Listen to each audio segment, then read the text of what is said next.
This is the Asus PG27UCDM. It's a 4K, 240Hz, and a QD OLED. Join me as I unbox it, go over some of its features, and test out its capabilities in gaming and productivity. At the very end, we're going to do a comparison between this one and the Dell U2725QE they reviewed last week.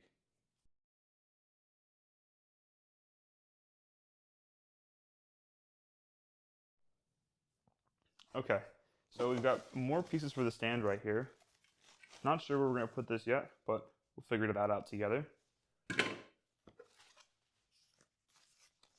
Got, let's see. Oh, I know what this is. So the stand has a projector that displays a red glowing image on the desk. These are different screens for it. So this is just the ROG logo. Got some blanks, it looks like. Huh, I wonder if it's probably lets you print out your own pictures and have that project on the desk. It's pretty cool. Okay.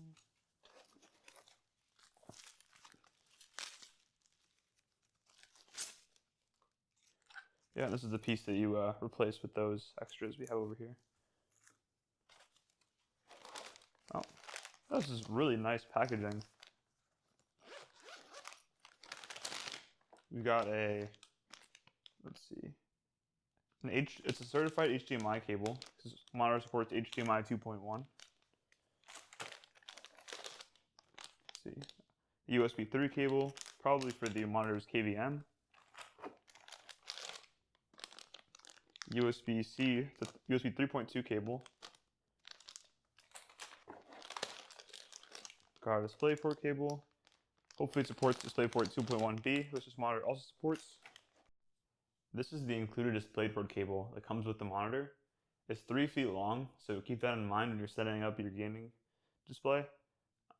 If you have one of the new 50 series graphics cards, probably a 5090 if you're using this, you're going to want to be using this cable to get full bandwidth out of this. And then another DisplayPort cable. Oh, in the box we have a calibration report that comes with the monitor. It tells you what was used to test it and the exact results they had from the test. And then some paperwork. Okay, let's see. Oh, these are some really cool stickers. Huh. Let's see. Some really cool stickers. And then a cleaning cloth. I always love that. Let's see. And of course the power cord. Let's get to the good stuff now.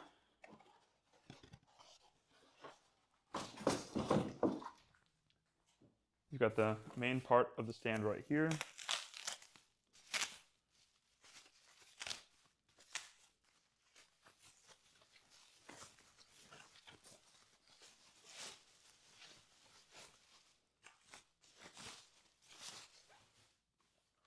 Okay. Oh, it's got some pins that connects to the back of the monitor. It's probably for the lighting modes that it has. Nice. Okay. Put this on the side for right now.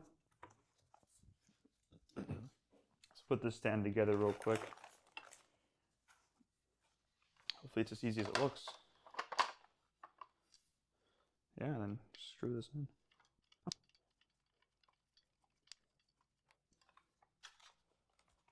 Alright, it's pretty sturdy. It looks really nice build quality. Solid like steel or aluminum, not sure, but feels great. Alright, we got the back of the monitor right here. So, this is the back of the monitor. You can see the pixel matrix display right here. This is for all the RGB lights we'll test out later. But we can take a look at the ports right here. We've got three USB-A ports, a USB port for the KVM, this plugs into your computer. Then you've got HDMI 1, 2, DisplayPort. Surprisingly, it has one DisplayPort, honestly. We've got 90-watt power delivery, USB-C port, DisplayPort over that, and then you have an audio jack. You've got the nibble back here for the on-screen controls. But Yeah, it looks really nice so far. All right, now that we got the stand unboxed, we can take a little closer look at it. We have a cool feature here where there's a few LEDs at the bottom. These shine through the modules that Asus provided. We looked at these a little earlier when we unboxed it, but these click right onto here. Let me see. Here we go. Magnetizes. There's a bunch of little pucks. Here's another one that it came with. These pucks will have light shine through them and have an image projected onto the desk. There's probably some more lighting here and some back here, and also some more lighting in the stand right here.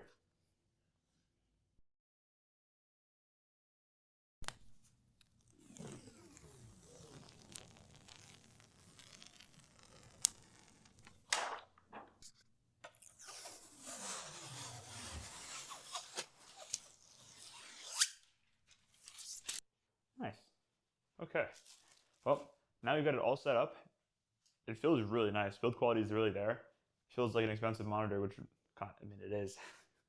Next, I'm going to plug it in so we can take a look at what the lighting looks like all around. Okay, now that we have the monitor all put together, let's turn it on for the first time and take a look at what it looks like. Oh, this is what I was talking about earlier. This light projection at the bottom looks really cool. There's some LED lights here. There's also a light here. This is where the Neo proximity sensor is. So when you back away from the monitor for a few seconds, it'll turn off and turn back on. We can test that a little bit later to see how that works fully. Let's take a look at the menus. So you've got the gaming menu for VRR, got some extra gaming modes, image options, some OLED Care. This is very important for the OLED monitors. Got our inputs, picture-in-picture modes, lighting effects. This integrates with Aura Sync if you have an Asus monitor or other Asus products. And then you can select favorites and do an extra setup for your monitor. Okay.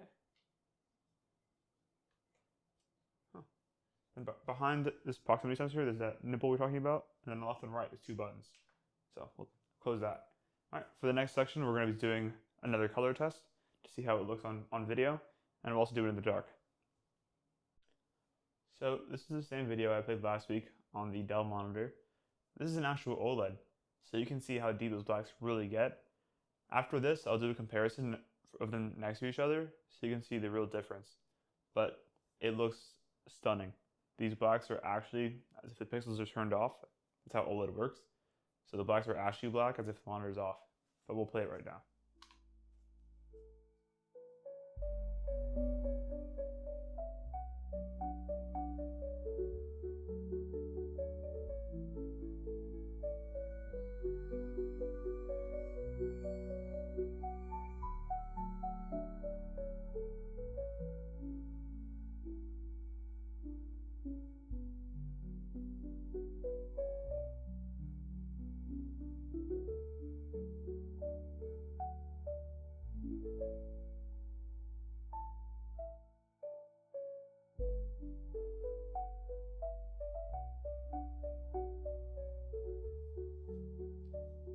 Okay, that looks amazing. Next we'll hop into the color test. Same video as last week again. The avatar way of water. Make sure the settings are at 4K. Alright, so this should look stunning as well.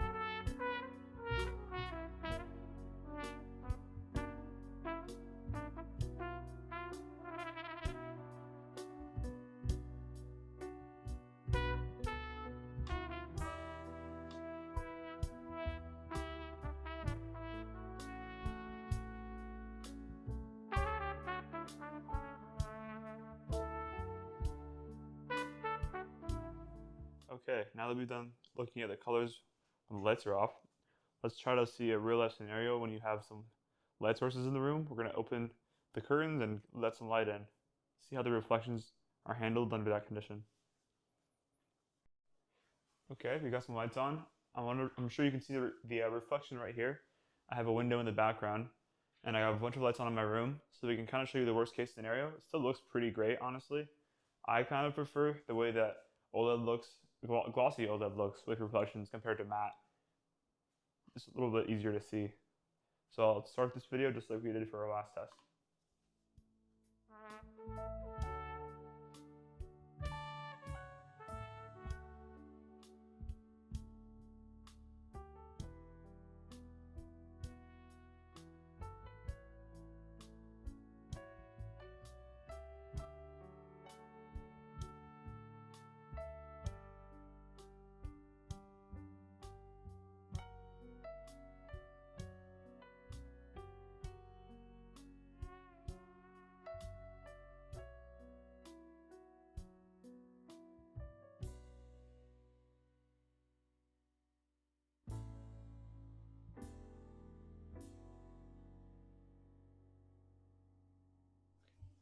Alright, now that we've got some black testing done, let's do the same video once again.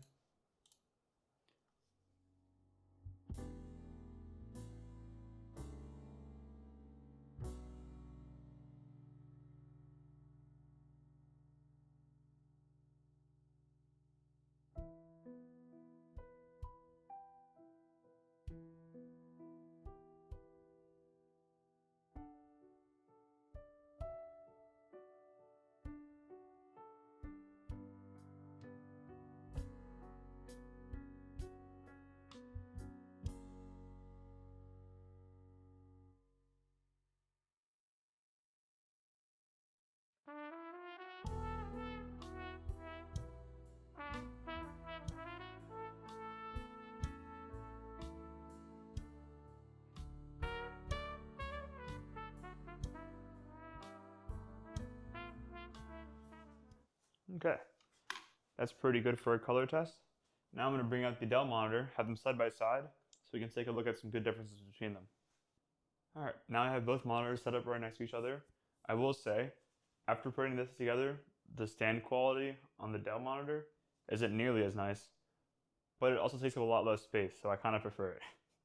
I will be putting these on arms after these videos are over, so I won't be really using them anyway.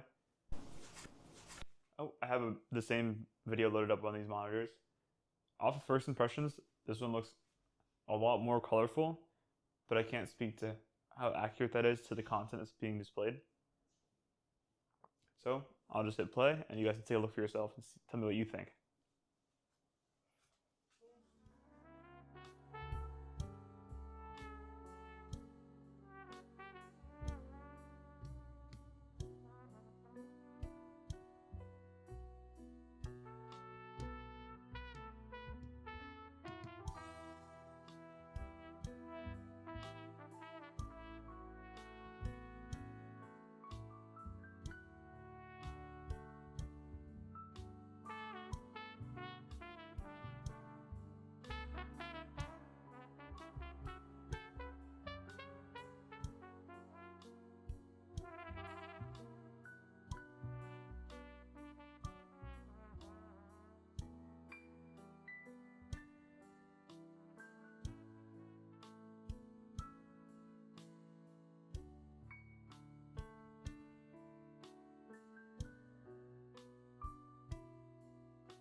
Okay, that was our test with the lights off.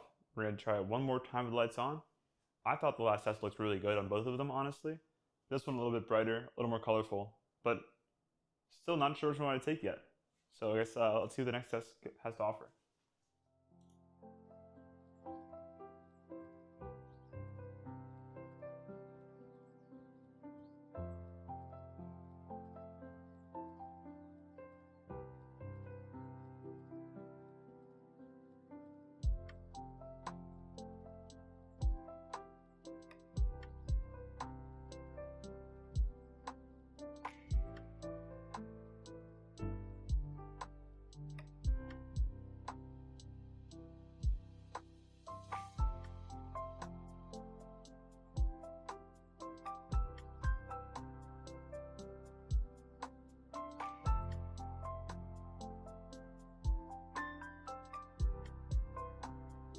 that test was even closer than the last test we just did. I think I'm leaning towards the OLED.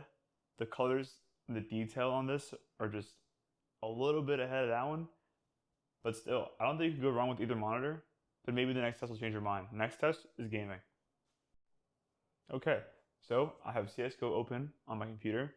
This computer has an RTX 5090, a 9800 X3D, and 64 gigs of RAM. So it should give us the best performance possible. I'll zoom the camera in so we can get a better look at this. But I have G-Sync turned on, and I also have NVIDIA Reflex turned on. Okay, I'm loading into the game here with some bots. So far it looks super smooth. The detail is really there. It's a lot smoother than the Dell monitor, but this is also 240 Hz compared to 120. It's got a 0.03 millisecond response time compared to the Dell at 5 milliseconds. You can see a lot of detail in the shadows here. Let's see if I can get you a better look at that. Oh.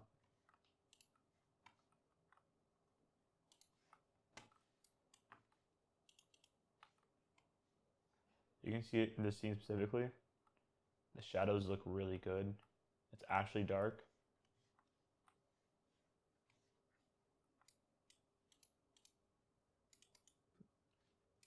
Let's go look for a spot with some details. That text looks great. Yeah, this is an amazing gaming experience. It's probably the best monitor you can get right now. At this pixel density, I should say. I know some people prefer 32 inches. There's a lot more options at that size. But at this size, it's only the Asus, and I think MSI is the only other one out right now. But that one doesn't have DisplayPort 2.1B.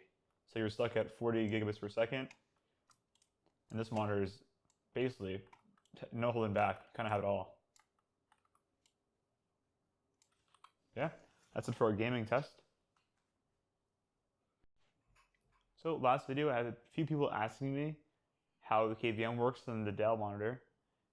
Honestly, I did a few tests and they were pretty instant. I wanted to try that out on this monitor since it also says it has a KVM. I have it set up right now between my Mac and my desktop. So let's see how that works. Okay, so the monitor has a quick switch right here. So on the nipple, if you just go down on it, you can go between DisplayPort and USB-C, which are the two things I have plugged in. Right now, you can see my mouse is active on my Mac. This USB-C. Switch to DisplayPort real quick. See how long it takes for it to kick in. All right, that was like maybe 2 seconds, but it works just as well. My keyboard's working just fine. Yeah, I mean, while we're here, we can take a look at how the monitor works on Mac. Another 1, 2, yeah, around 2 seconds. So currently I have it at 1440p, but you can set it all the way to 4K. Things are just gonna be a little small. If you want, there's an application called Better Display for Mac, which kind of helps out. It isn't true 4K when you use that, but it's super close to it, and it makes it a lot easier to read text and interact with menus. But yeah, no issues really using it. Huh. All right, yeah. Next test, I'll have the Dell monitor back up here, and we can look at color fringing and the text in between both of them. Okay, so we're going to be starting with the Asus monitor. I'm going to try to get as close as possible while keeping it kind of in focus. There we go. Oh no. Okay, well you can kind of see it here. If you see below the text, a little bit of like a blue outline almost, and above is a pink one. That's what color fringing is. Some people can notice it, some people don't. I mean, from this distance, you will not really notice it. But let's come over to the Dell monitor. This is a pretty major difference between IPS and OLED. But you can see here there is like literally zero color fringing.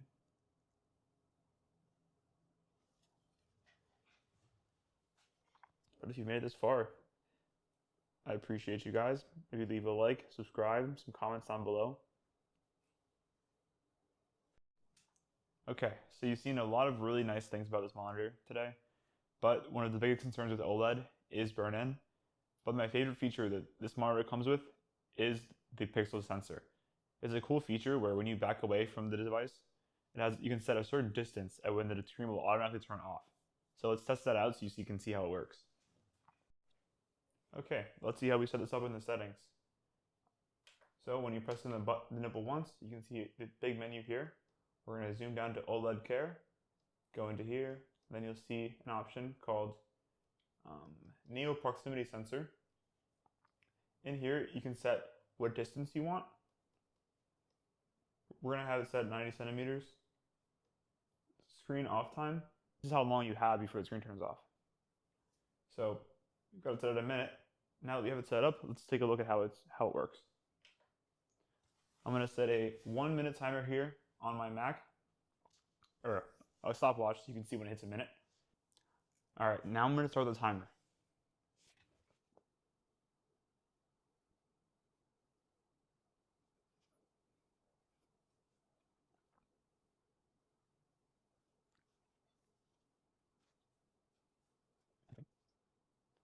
All right, that's right around a minute. And then when I get back into the frame right in front of the monitor, it turns right back on. That's without touching the mouse. So that's a really cool feature, and it really helps prevent burn-in. And then a few more things we can take a look at. It's got a pixel cleaning. So this will also pop up automatically sometimes to make sure that you are keeping it nice and refreshed. But pixel cleaning makes it refresh all the pixels on your monitor to make sure burn-in doesn't happen. I used to use an LG C1 OLED. It was a 48-inch TV as my monitor, and I used it for 4 years, and I never had any problems with burn-in. But I also took precautions, like not having my taskbar show at all times. I also didn't have any icons on my screen, and honestly, it's kind of all I did, and it didn't have any burn-in. Let's go over who this monitor is really for. One, if you really love OLED and the deep blacks and the nice colors, if you want the best motion clarity, 240 Hz, 0.03 milliseconds response time is great. And if you work with colors, it has really good color accuracy. And it also has built-in KVM, like we showed earlier. So if you have a laptop, a desktop, and want to have really easy switching between them, that's an option. But who isn't it for? The budget conscious is number one. This monitor is $1,200. I know it was great, but maybe let me know down below if you think it's worth the price. Another one is if you need a bright monitor. This has two modes. The first mode is set at 450 nits uncapped, but it has an automatic brightness limiter. So if there's like something on the screen that's really bright, it's been staying there, it'll automatically lower the brightness of the screen. And then there's also uniform brightness mode, which keeps it at constant 250 nits if you don't want to see that ABL go up and down brightness. And then yeah, if you're constantly working with static images, static UI elements, let's say you're working with spreadsheets, definitely a reason not to get this. But who knows? You know, maybe this new generation of quantum dot displays can help you with that. This monitor does have a lot of features that can help prevent burn-in, but only time can really tell.